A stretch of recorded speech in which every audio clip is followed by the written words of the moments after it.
Bubbly, அதான் எல்லாம் முடிஞ்சிருச்சுல்ல, அப்படியே இன்னும் மூஞ்சி தூக்கி வச்சிட்டு இருக்க? இல்ல, இந்த மாதிரி நடக்கும்னு நான் நினைக்கலப்பா.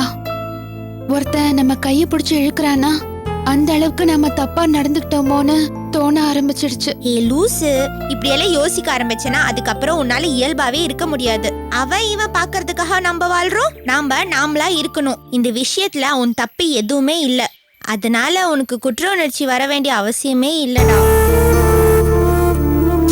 ஏ பப்ளி மாஸ், நீ அழகா இருக்க, உன்னை பார்த்து ஆசைப்பட்டு ஒருத்த லவ் பண்றியான்னு கேட்டா ஆமானா ஆமான்னு சொல்லு, இல்லன்னா இல்லன்னு சொல்லிட்டு போயிட்டே இரு. இதுக்கு போய் ஏன்டா அப்செட் ஆகுற? உனக்காவது ஆகாஷ் மொற பையன், என்ன பார்த்துட்டு தெருவுல போறவன் எல்லாம் ப்ரொபோஸ் பண்ணிருக்கான். நான் என்ன டென்ஷனாவா இருக்கேன்? கூலா இல்ல? அதே மாதிரி நீயும் கூலா இருடா ப்ளீஸ். அப்படி இல்ல பியூலா, நான் இந்த ஊருக்கு வந்ததே வேலைக்கு போறதுக்கும் குடும்பத்தை காப்பாத்துறதுக்கும் தான்.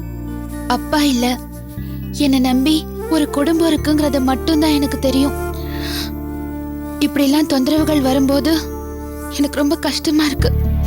ஆகாஷ் சொல்றான், பொறுப்பு இருந்தா இருக்கட்டும், பொறுப்பை முடிக்கிறதுக்காக காத்துட்டு இருந்தா வயசு போயிடும்னு. இந்த வயசுக்கு எல்லாரும் லவ் பண்ணிதான் ஆகணும்னு ஏதாவது சட்டம் இருக்கா என்ன? லவ் பண்ற நிலைமையில எல்லாம் நான் இல்லப்பா. என்னை என் வேலையை பார்க்க விட்டா போதும்.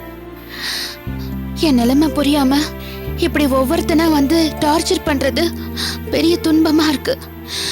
செந்தில் டார்ச்சர் பண்ணா, இப்போ இவன். சரி, இதானே இப்போ உன்னோட ஸ்டாண்டு. நான் இப்போ ஒன்னு கேட்டா நீ தப்பா எடுத்துக்க மாட்டல்ல? நீ என்ன தப்பாவா கேட்க போற? கேளு. செந்தில் ஆகாஷ் இவங்க 2 பேரும் ஒரு நல்ல சாய்ஸே இருக்க முடியாது. செந்தில் ஒரு லூசு பையன், வேலை வெட்டி எதுவும் இல்ல, அடுத்தவங்க காசுல உட்காரணும்னு நினைக்கிறவன். ஆகாஷ் ஒரு பொறுப்பு இல்லாதவன், இன்னும் படிச்சே முடிக்கலாவன். இவங்க 2 பேத்துக்குமே ஒரு பொண்ணு கிட்ட எப்படி நடக்கணும்னு கொஞ்சம் கூட சென்ஸ் இல்ல, ரொம்ப இரிட்டேட்டிங்கா பிஹேவ் பண்ணுவாங்க. அதனால நீ வேண்டான்ட்ட. ஆனா நல்லா படிச்சு வெல் பிஹேவியர் பர்சனாலிட்டியோட நல்லா சம்பாதிக்கிற ஒரு பையன் உனக்கு ப்ரொபோஸ் பண்ணா அப்போ இதே பதில் தான் நீ சொல்வியா ஷென்பா? ஆழம் பாக்குறியா? பாத்தியா நீ கோச்சுக்கிற, அதனால தான் நான் முதல்லயே கேட்டேன். இல்லப்பா, நான் கோச்சிக்கல.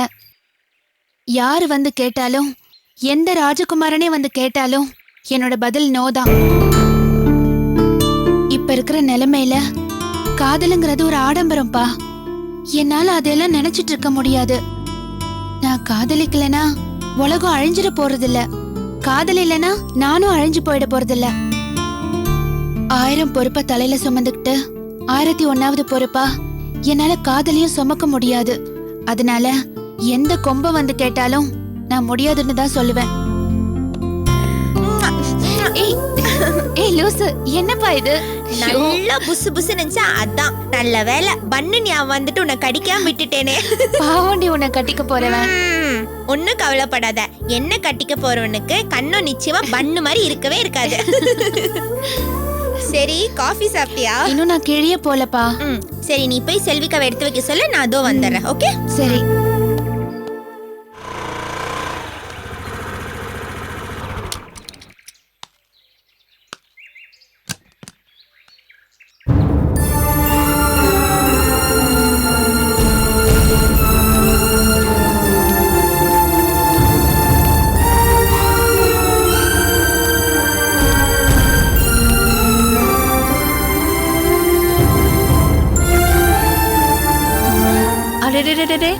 வாங்க வாங்க வாங்க. உலகமே இடிஞ்சு விழுந்தாலும் காலையில எழுந்திரிச்சதும் ஷென்பகா உங்க வீட்டு வேலைக்கு வந்துடணும், அப்படிதானே? ஏன் சார், அவளை பத்தி நீங்க யோசிக்கவே மாட்டீங்களா? பாவம், அவளும் ஒரு மனுஷி தானே, அவளுக்கும் ஒரு மனசு இருக்கு. ஏன் சார் இதெல்லாம் உங்களுக்கு தோண மாட்டேங்குது? அப்படி என்ன சார் உலகத்துல இல்லாத ஓவியம் உங்க பொண்டாட்டி? இது பாருங்க, இனிமே உங்க வீட்டு வேலைங்களை எல்லாம் உங்க பொண்டாட்டியே பாத்துக்க சொல்லுங்க. ஷென்பகா இனிமே வரமாட்டா. சாரிங்க மேடம், நான் ஷென்பகாவை கூட்டிட்டு போறதுக்காக இங்க வரல. என் மகன் செஞ்ச காரியத்துக்கு நான் நேத்தே ஷென்பகாட்ட மன்னிப்பு கேட்டுட்டேன்.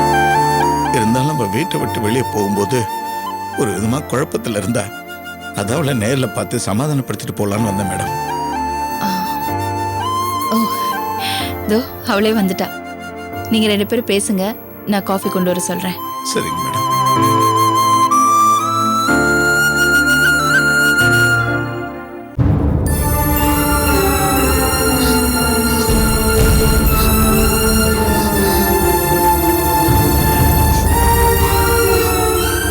செண்பகா, நேத்து என் மகன் செஞ்ச காரியத்துக்காக நான் அவனை நல்லா அடிச்சிட்டம்மா. அது அவன் திருந்தணுங்கிறதுக்காக இல்ல, அவன் செஞ்ச தப்பு அவன் உணரணுங்கிறதுக்காக தான்மா. எவ்வளவு பெரிய தப்பு பண்ணிருக்கான். அத்தை மகதானேங்கிற உரிமையில பண்ணிட்டான் போல இருக்கு. என்னதான் இருந்தாலும் நீ இன்னொரு உசுருமா. அந்த உசுரோட அனுமதி இல்லாம விருப்பம் இல்லாம பலவந்தமா அதை சொந்தம் கொண்டாட முயற்சி பண்றது எவ்வளவு பெரிய பாவம்னு எரும மாடு மாதிரி வளர்ந்துருக்கு அவனுக்கு தெரியாம போச்சு. அதம்மா எனக்கு வேதனையா இருக்கு. எவ்வளவு அவமானமா இருக்கு தெரியுமா. சபையில நின்று இவன் தான் என் மகன் பெருமையா சொல்லிக்க முடியாத அளவுக்கு எனக்கு ஒரு அவமானத்தை ஏற்படுத்திட்டான்ல. ஒரு பக்கம் என்னடா அவன் அம்மா என்ன அவமானப்படுத்திக்கிட்டு இருக்கா, இன்னொரு பக்கம் இவன் பகுக்கு இவன் என் மானத்தை வாங்கிக்கிட்டு இருக்கான். தாக்க முடியலப்பா. என்னடா நாம இப்படி ஒரு காரியத்தை செய்யறோமே, நமக்கு பின்னாடி நமக்கு ஒரு தங்கச்சி இருக்கால, நாம செய்யற காரியத்தினால அவளை யார் கல்யாணம் பண்ணிக்குவான்னு கொஞ்சமாவது யோசனை பண்ணி பார்த்திருந்தான்னா இப்படி ஒரு காரியத்தை அவன் பண்ணிருப்பானாமா. தாக்க முடியலப்பா. எவ்வளவுதான் தாக்க முடியும், வலிக்குது. இன்னொருத்த முகம் பார்த்து பேச முடியாத அளவுக்கு அவனை நான் வளர்த்துட்டேன். அதுக்காக நான் உங்ககிட்ட மன்னிப்பு கேட்டுக்கிறேன். ஐயோ, நீங்க ஏன் மாமா என்கிட்ட மன்னிப்பெல்லாம் கேக்குறீங்க? பரவாயில்ல மாமா, நானும் அவனை அடிச்சிருக்க கூடாது. திடீர்னு என் கையை பிடிச்சதும் பதட்டத்துல என்ன பண்றதுன்னு தெரியாம அடிச்சிட்டேன். நான் வேணும்னு செய்யல மாமா. கண்ணு முன்னாடி தன் பையன் ஒரு பொண்ணுகிட்ட அடி வாங்குறத பாக்குறதுக்கு ஒரு அப்பாவுக்கு கஷ்டமா தான் இருக்கும். சாரி மாமா. ஐயோ அம்மடி, நீ என்ன சாரியில சொல்லிக்கிட்டு இருக்க? நீ செஞ்சதுல எந்த தப்பும் இல்லடா. இது அவனுக்கு தேவைதான். ஏன்னா தூங்கிக்கிட்டு இருந்தவனை தட்டி எழுப்பிட்டல்ல, இப்ப அவன் முழிச்சுக்கிட்டான். இனிமே அவன் எந்த காரியத்தை செஞ்சாலும் இதை செய்யலாமா வேணாமான்னு யோசிச்சு செய்வான்ல. அதனால நீ செஞ்சது ஒண்ணும் பெரிய தப்பு இல்லடா. இது பன்மா செம்பகா, இனிமே நீ அங்க வேலைக்கு வர வேண்டாம்மா. உங்க எல்லார்கிட்டயும் நான் மன்னிப்பு கேட்டுக்கிறேன். அம்மாடி செல்வி, எனக்கு ஒரு தங்கச்சி இருந்து என் வீட்டுக்கு வந்து எப்படி ஒரு வேலையை பார்த்து பார்த்து செய்வாளோ அதே மாதிரி நீ வந்து எல்லா வேலையும் பார்த்து பார்த்து எங்களை நல்லபடியா கவனிச்சுக்கிட்ட. ஆனா என்ன, அதுக்கு தாமா உனக்கு நான் எதுவுமே செய்ய முடியாது. ஐயோ அண்ணே, என்னன்னு இப்படி எல்லாம் பேசுறீங்க? ஒட்டி நிக்கிறதுக்கு சொந்தம் இல்லாதவன் நானு. ஒரு அக்கா மாதிரியும் மதனி மாதிரியும் ஒரு அன்னை மாதிரி உறவு கிடைச்சா பத்தாதான். அதுக்கு மேல என்னத்தை கொடுத்துட போறீங்கண்ணே? எதையாவது கொடுத்து உறவை கெடுத்துடாதீங்கண்ணே. ரொம்ப சந்தோஷமா, ரொம்ப சந்தோஷம். செம்பகா, மேடம் கிட்ட சொல்லிடு, எந்த சூழ்நிலையிலும் எப்படிப்பட்ட ஒரு நிலையிலையும் இந்த உறவுகள் அறுந்து போகாம நான் நல்லபடியா பாத்துக்கிறேன்மா. பாத்துக்கிறேன். வரட்டா செம்பகா? அண்ணே, காபி சாப்பிட்டு போங்கண்ணே. வேண்டாம்மா, என் செம்பக சந்தோஷமா இருந்தா எனக்கு அதுவே போதும். வரம்மா.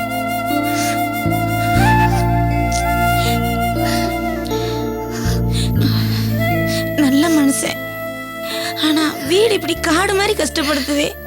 அவர் வாங்கிட்டு வந்த வர அப்படி. சரி விடு செம்பகா, இனிமே அந்த ராட்சசி வயல விழுந்து எந்திரிக்க வேணாம். அது வரைக்கும் நமக்கு மிச்சம் நினைச்சுக்க.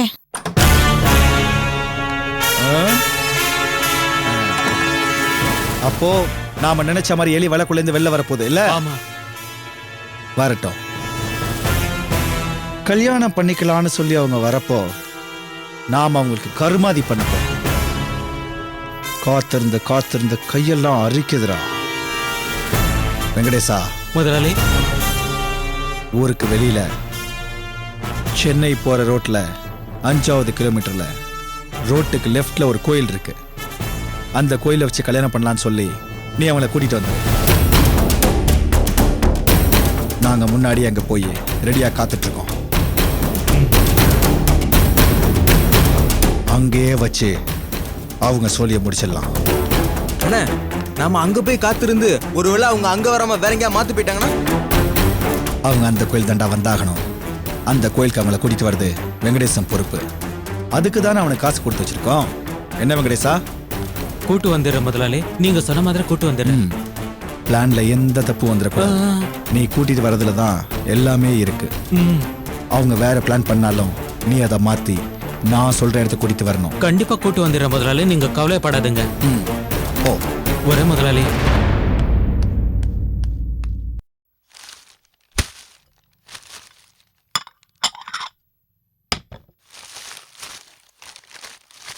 பவித்ரா எங்கடி? குளிச்சுக்கிட்டு இருக்கா. அந்த புறம்போக்கு யார சொல்றீரு?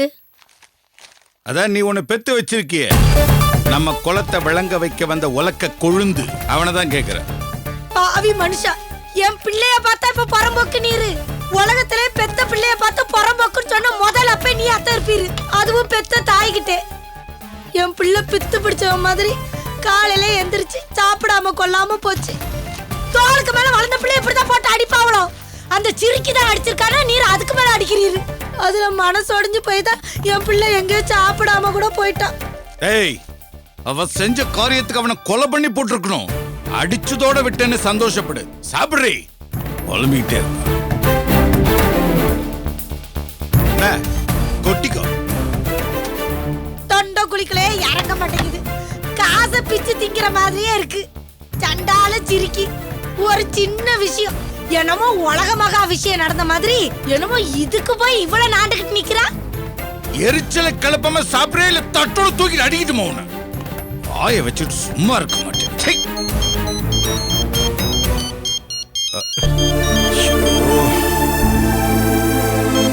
பானை எடுத்து பேசுங்க. அதான் அடிச்சுக்கிட்டே இருக்க. யார்தான் அடிக்கிறாவன்னு நாங்களும் பாக்குறோம். பார்க்காம என்ன உள்ள ஒளிஞ்சுக்க போற? பார்க்க தானே போற. ஆமா சுந்தரி, ஊருக்கு போய் சேர்ந்துட்டியாம்மா? ஊருக்கு போய் சேர்ந்ததுக்கு அப்புறம் இப்பதான் அண்ணாச்சிக்கிட்ட பேசணும்னு நினைப்பு வந்ததாக்கும். எங்க அண்ணாச்சி, வேலையே சரியா இருக்கு.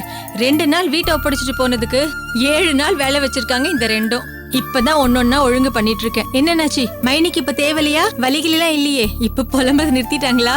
அவ வலி வந்தாதான் புலம்பணும்னு இல்லம்மா, அவ எப்ப புலம்பணும்னு நினைக்கிறாளோ அப்ப வலி வந்துரும். பத்தியா இப்ப ஆரம்பிச்சுட்டா. காலு குணமாயிட்டா கூட குணமாகாத மாதிரி பிரமாதமா ஆக்ட் கொடுப்பாள். ஏன் அண்ணாச்சி இப்படி சொல்லுதிய? வலிக்கத்தானே செய்யும், பாவம். செண்பகா ஒழுங்கா வராளா அண்ணாச்சி? வந்தம்மா வந்த இன்னைக்கு காலையில கூட வந்து சமைச்சு வச்சுட்டு தான் போயிருக்கம்மா ஆபீஸ்க்கு. சரிங்க அண்ணாச்சி, அது கேட்கதான் போன் பண்ணேன். மைனியும் பிள்ளைங்களும் நான் ரொம்ப கேட்டதா சொல்லுங்க. வச்சிட்டுமா அண்ணாச்சி? சரி வச்சிருக்கோம். ஏய்யா, என்னமோ உமா தொங்காச்சுக்கிட்ட அவ பொண்ணு வந்து இங்க சமைச்சு வச்சுட்டு போற மாதிரி பொய்யா புழுவுறீர. அவ இங்க வரலங்கிற விஷயத்த சொன்னாதானே அவ அம்மா கறிக்கு அவ பவுஸ் என்னங்கிறது தெரியும். அவ இங்க வரலன்னு சொன்னா அடுத்தது அவ ஏன்னு கேப்பா. என் பையன் உன் பொண்ணோட கையை பிடிச்சி இழுத்துட்டாமா, அதனாலதான் செம்பகா கோச்சிட்டு போயிட்டான்னு அவகிட்ட சொல்ல வேண்டி வரும். இதெல்லாம் தேவையாடே எனக்கு? அறிவிற்கடி உனக்கு? நாங்க அறிவில்லாத சிரிக்கியாவே இருந்துட்டு போறோம், நீர அறிவுள்ள சீமானாவே இரும். நான் கெட்டின என் புத்தி கெட்ட மனுஷா, உமக்கு கொஞ்சமாவது கூறு இருக்கா? பெத்த தாய் பொண்ணுக்கு போன போட்டு பேச மாட்டாளா? அப்ப அவ நடந்த விஷயத்த சொல்ல மாட்டாளா? அப்படி சொல்றதுக்குள்ள நாம போன போட்டு நம்மளுக்கு தோதா ஒரு 4 விஷயத்த சொல்லி பிரச்சனைய முடிப்போமா?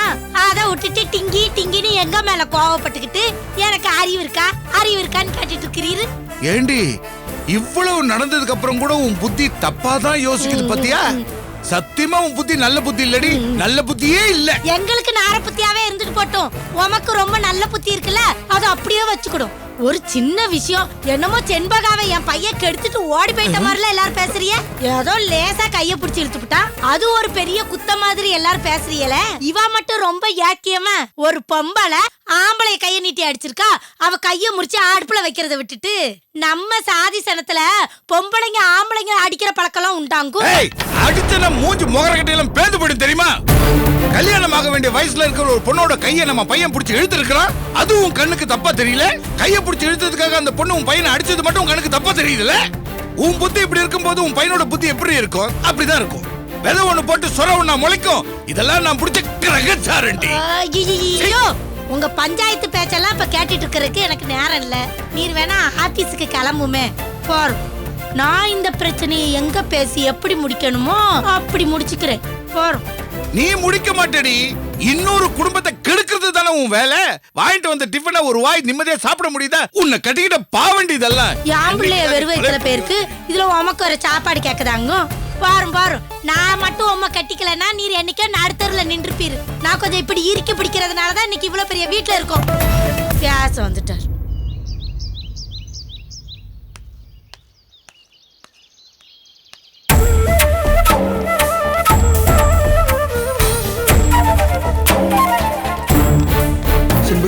ஒரு நிமிஷம் நில்லு செண்பகா, நான் சொல்றது கேளு செண்பகா, ப்ளீஸ் செண்பகா. இத பாரு ஆகாஷ், எல்லாரும் சொல்றத கேட்டு கேட்டு என் காது புண்ணா போச்சு. காது புண்ணா போனா கூட பரவாயில்ல, மனசு புண்ணா போச்சு. முதல்ல இருக்கிற புண்ணை ஆற விடுங்க. கேட்டதெல்லாம் போதும், நீ முதல்ல கிளம்பு. இல்ல செண்பகா, நான் உங்ககிட்ட சாரி கேட்க தான் வந்தேன், என்ன மன்னிச்சிரு செண்பகா. இத பாரு ஆகாஷ், நான் மறக்கணும்னு நினைக்கிறத நீ மறுபடியும் ஞாபகப்படுத்தாத. எனக்கு வேற வேலை இருக்கு, அந்த வேலையை நிம்மதியா பார்க்க விடுங்க. செண்பகா, ஏன் செண்பகா புரிஞ்சுக்கவே மாட்ற? நான் சொல்றது கொஞ்சம் கேளு செண்பகா. ஆகாஷ், எனக்கு ஆபீஸ்க்கு டைம் ஆயிடுச்சு. நீ பேசுறதெல்லாம் கேட்டுட்டு இருந்தனா என் வேலை கேட்டுரும். நீ முதல்ல கிளம்பு. அப்போ நான் சாயங்காலமா வரட்டுமா? இங்க பாரு செண்பகா, நான் உங்ககிட்ட வம்பிலுக்கெல்லாம் வரல, மன்னிப்பு கேட்டு என் மனசுல இருக்கிறது உங்ககிட்ட சொல்றதுக்காக தான் வரேன். அது கொஞ்சம் டைம் கொடு செண்பகா, ப்ளீஸ் செண்பகா, நான் சொல்றது கொஞ்சம் கேளு செண்பகா. ஆகாஷ், எல்லாரும் மனசுல இருக்கிறத கொண்டு வந்து கொட்டுறதுக்கு நான் என்ன கடவுளா? எனக்கும் ஒரு மனசு இருக்கு, அதுல எனக்குன்னு சில விருப்பங்கள் இருக்கும்னு ஏன் யாருமே நினைக்க மாட்டீங்க? ஏன் மாறி மாறி ஒவ்வொருத்தரும் வந்து தொந்தரவு பண்றீங்க? இப்பதான் அந்த செந்தில் தொந்தரவு முடிஞ்சதுன்னு கொஞ்சம் நிம்மதியா இருந்தேன். இப்போ நீ ஆரம்பிச்சிருக்க. உங்களுக்கெல்லாம் ஒரு பொண்ணை பார்த்தா ஏதாவது தோணும், உடனே அந்த பொண்ணு எந்த சந்தர்ப்ப சூழ்நிலையில இருக்கா, அவ மனசுல என்ன நினைக்கிறா, என்ன ஏதுன்னு எதுவும் தெரியாம வேக வேகமா வந்து உங்க காதுல ப்ரப்போஸ் பண்ணுவீங்க. அவ சம்மதிக்கலனா அவ சம்மதிக்கிற வரைக்கும் அவளை துரத்தி துரத்தி நோகடிப்பீங்க, அப்படித்தானே? தானா கனியாத கனிய தடியால் அடிச்சு கனிய வைக்கலான்னு எந்த முட்டாள் சொன்னா? இல்ல செண்பகா, மனசுல தோன்றத வாய் விட்டு கேட்டதுன்னு உங்களுக்கு எல்லாம் புரியும். அதான் செண்பகா. அதான் கேட்டுட்டல, அது நானும் சரியா வராதுன்னு சொல்லிட்டேன்ல, அப்புறம் ஏன் என்ன விடாம துரத்துற? துரத்திட்டு இருந்தா நான் சம்மதிச்சிருவேனா? ஆகாஷ், ஆம்பளை பசங்களுக்கு வேணா இந்த வயசுல பொண்ணுங்க பின்னாடி சுத்துறது ஒரு ஹாபியா இருக்கலாம், ஆனா எங்கள மாதிரி பொண்ணுங்களுக்கு அது கொஞ்சம் காஸ்ட்லியான ஹாபி. எனக்கு வேற வேலை இருக்கு, அதை கொஞ்சம் நிம்மதியா பார்க்க விடு. செண்பகா, நீ என்ன பேசவே விடல, நான் என்ன சொல்ல வரேன் நீ கேட்கவே மாட்டியா?